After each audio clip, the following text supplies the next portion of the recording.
Seismologists in Japan have tracked, for the first time, a particular type of tiny vibration that wobbled through the Earth from the Atlantic seafloor.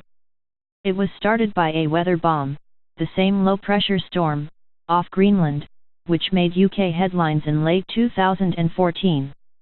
Tiny tremors, of two types, constantly crisscross the deep Earth from storms. The slowest of these, the S-wave, has never been traced to its source before, and researchers say it opens up a new way to study the Earth's hidden depths. The findings appear in the journal Science. Weather-triggered waves in the fabric of our planet, known as microsysms, happen whenever a storm at sea crashes waves together, and those collisions send energy booming into the ocean floor. The energy then spreads through the Earth as two very faint types of wave. When an earthquake occurs, it radiates more violent versions of the same two waves. The P waves arrive first, and can be sensed by seismometers and some animals. The S waves arrive second and do the serious shaking.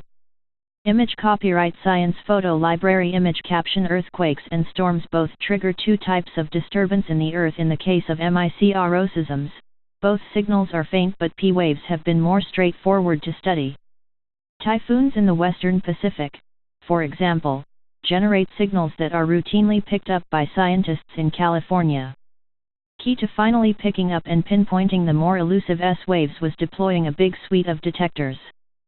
Kiwamo Nishida from the University of Tokyo and Ryota Takagi of Tohoku University used a network of 202 stations in the Chugoku region of southern Japan.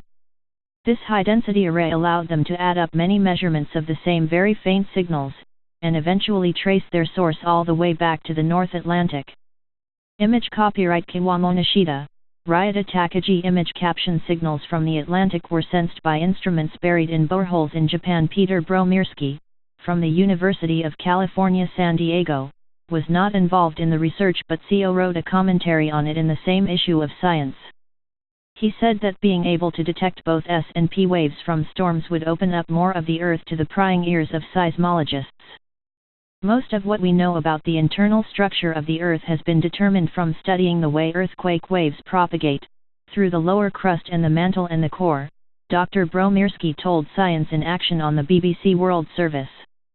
In order to do that, you need to have a source that can generate a signal that propagates to your seismic stations.